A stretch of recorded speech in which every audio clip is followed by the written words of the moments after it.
You're listening to the CyberWire Network, powered by N2K.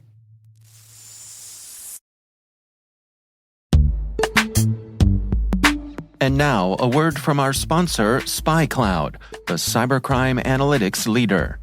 SpyCloud disrupts cybercrime by telling you what criminals know about your business and your customers, so you can take action to prevent ransomware, account takeover, and online fraud. SpyCloud constantly recaptures and analyzes new data from the criminal underground, including credentials, cookies, and PII siphoned from malware-infected devices. With knowledge of the specific data criminals have in hand from InfoStealer malware on managed and unmanaged devices, security teams can respond with a more efficient and effective process called post-infection remediation. Get SpyCloud's post-infection remediation guide outlining the 7 steps for preventing a malware infection from becoming a full-blown ransomware incident. Visit spycloud.com/cyberwire. That's spycloud.com/cyberwire. And we thank SpyCloud for sponsoring our show.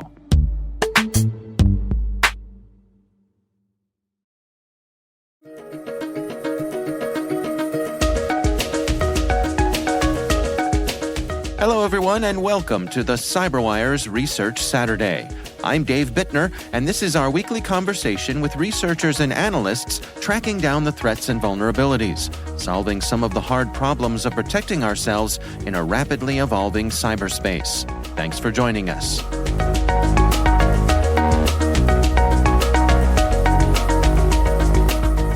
So we've been investigating the sort of machine learning attack surface for some time now, and we realized quite early on that there was some low-hanging fruit in terms of being able to execute code through machine learning models. Joining us this week are Tom Bonner and Eoin Wickens. They're from HiddenLayer's SIA team, the Synaptic Adversarial Intelligence team. The research we're discussing today is titled Weaponizing Machine Learning Models with Ransomware.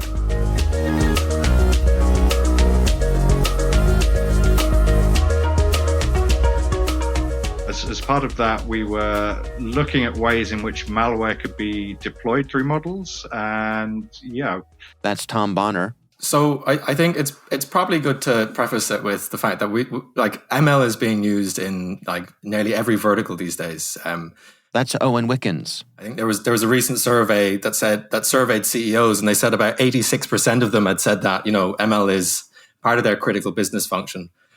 And with that, we were thinking how much of an attack vector is this? So we've been researching this now for I suppose the last 6, 7, 8 months, and we've been finding that there's particular kind of weak points within machine learning that people just haven't really considered or haven't looked at yet, because I suppose with any new technology, it tends to race on ahead of security consideration. So, with models themselves, training is a huge cost, right? I mean, financially, as well as time, as well as, processing capability. And to solve this, people use pre-trained models, and pre-trained models are essentially the result of this massive computation, and they can be shared freely and easily. And there's actually like a huge community built around the open source sharing of models, very similar to, open source software.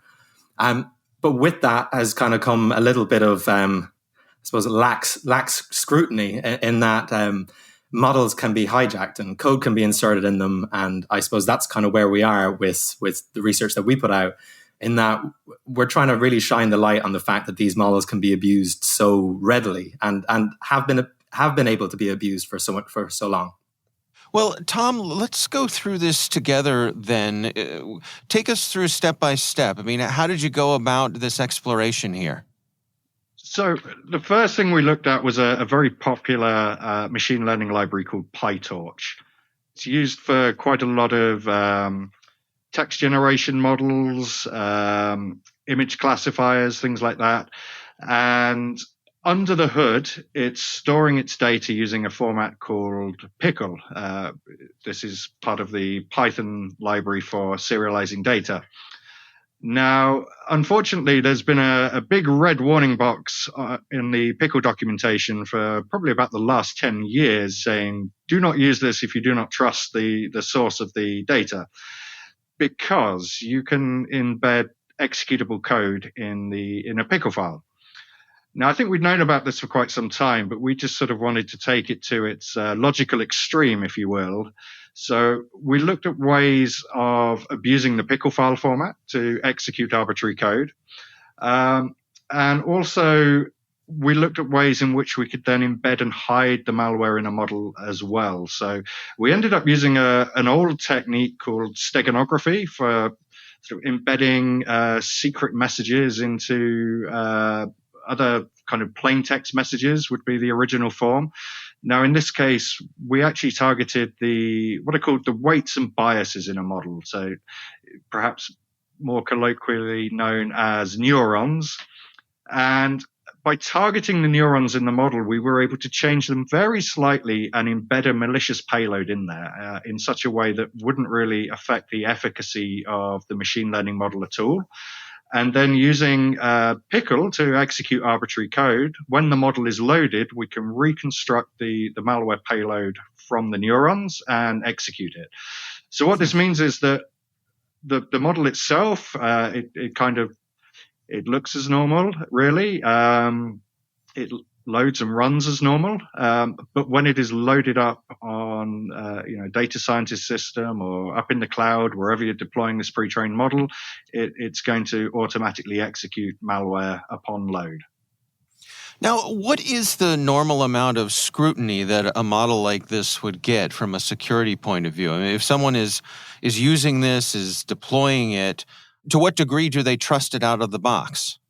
That's a very good question. And really the sort of crux of the problem is that most security software is not really looking too deeply into machine learning models these days.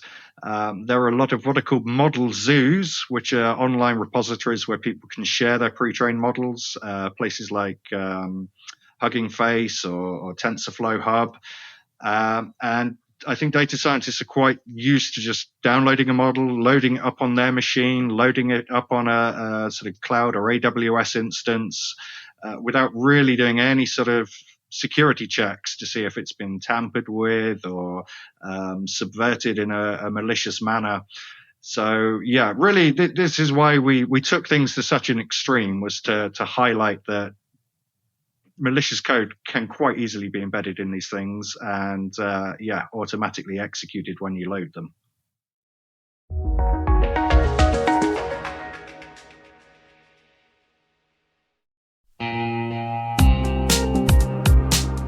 This episode of The Cyberwire is made possible in part by Nisos, the managed intelligence company. At Nisos, they help enterprise businesses achieve better risk insights and outcomes by delivering threat intelligence as a managed service. At Nisos, you can rely on their people, process, and technology to help you control costs while improving your defenses. They help you respond to threats faster and more effectively through assessments, monitoring, and investigations. Learn more about Nisos at nisos.com. That's NISOS.com.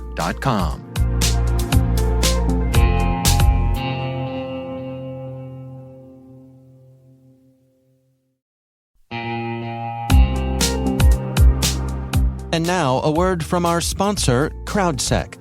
CrowdSec helps rebalance the asymmetrical cybersecurity industry by making their open-source multiplayer firewall available to all for free. Once threats are identified, all users are notified to ensure everyone's protection. No matter what your business size, CrowdSec offers adaptive response to credential stuffing, port scans, password brute forcing, and much more. At CrowdSec, they have each other's backs and make the internet safer together. Visit crowdsec.net to learn more.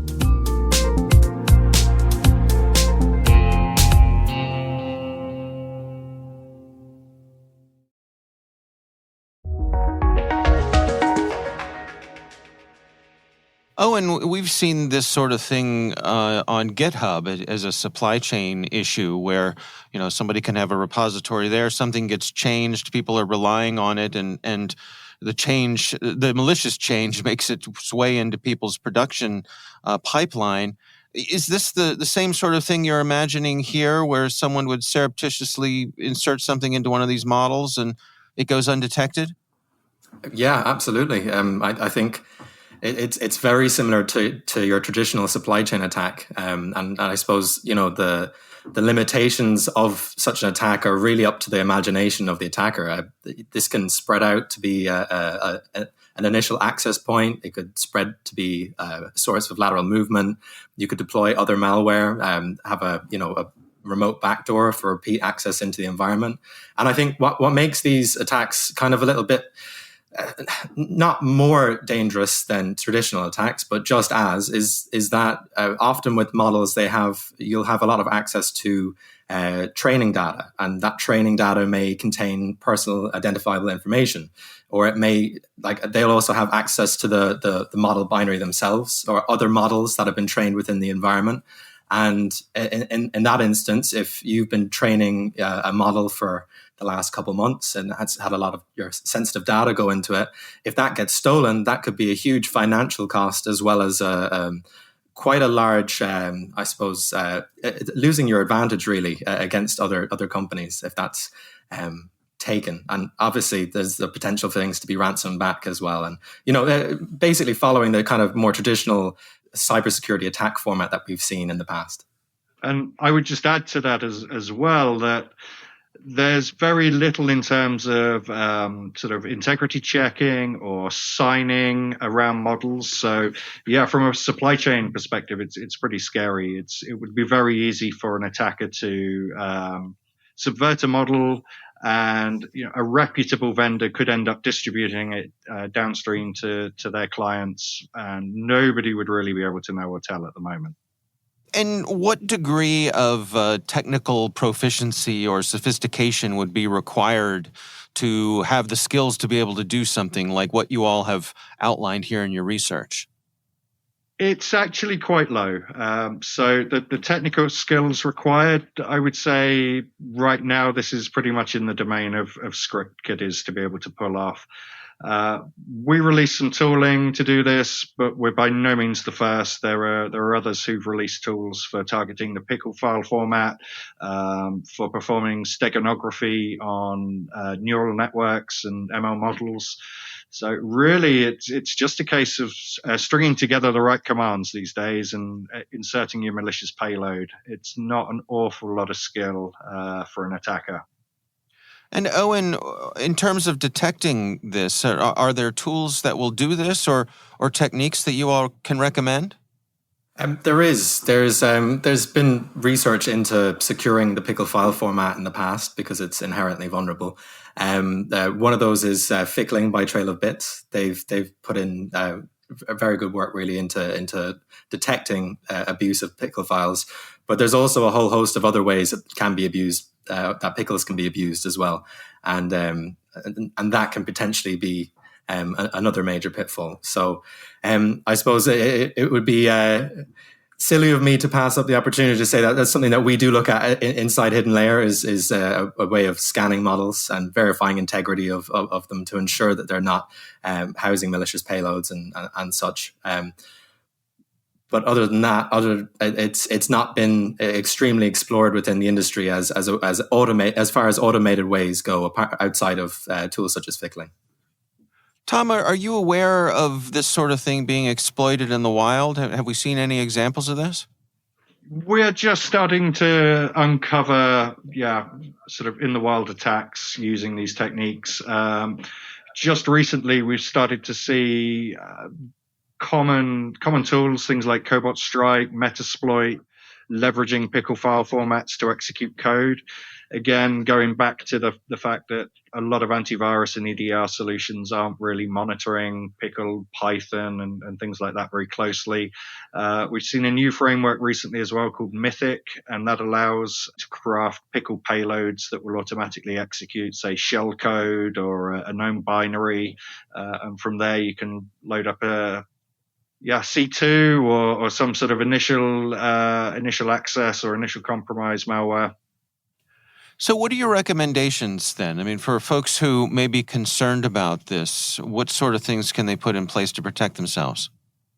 Well, first and foremost, do not load untrusted, in fact, don't really load any machine learning models you've downloaded from the internet on your corporate machine or in your very expensive cloud environment where it could potentially be hijacked for, coin mining or things like that. Aside from that, careful scrutiny of models, so scanning the models for malware, for payloads, evaluating sort of the behavior of models as well. So we can use sandboxes, for example, to check the behavior of a model when it's loaded and make sure it's not doing things like spawning up cmd.exe to create a reverse shell. And also for suppliers of models, looking into signing models so that we can verify the integrity and even ensure they're not corrupt in any way. We're sort of lacking basic mechanisms like that for models at the moment. Owen, any final thoughts? Probably is also worth mentioning that we did also release a Yara rule for public consumption to detect a lot of different types of malicious pickle files. So that is something that we tried to provide people with today so that they can look and scan their models.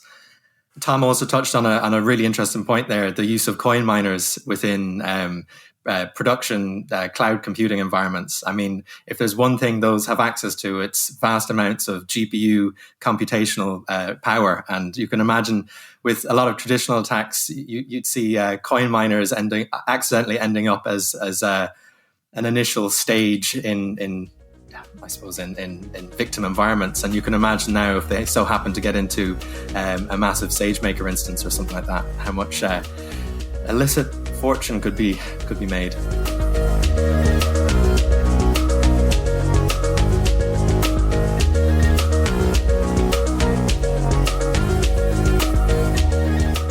Our thanks to Tom Bonner and Eoin Wickens from HiddenLayer for joining us today. The research is titled Weaponizing Machine Learning Models with Ransomware. We'll have a link in the show notes.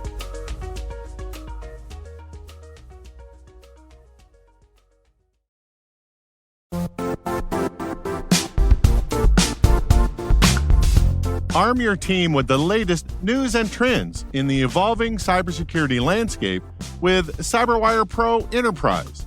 Our unlimited pro content will allow you and your team to accelerate and sustain cybersecurity awareness and knowledge.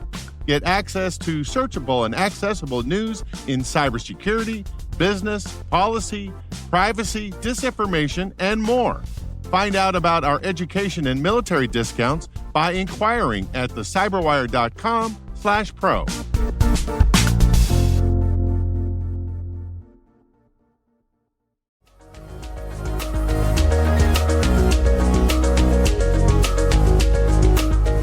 The CyberWire Research Saturday podcast is a production of N2K Networks, proudly produced in Maryland out of the startup studios of Data Tribe, where they're co-building the next generation of cybersecurity teams and technologies. This episode was produced by Liz Irvin and senior producer Jennifer Iben. Our mixer is Elliot Peltzman. Our executive editor is Peter Kilpie, and I'm Dave Bittner. Thanks for listening.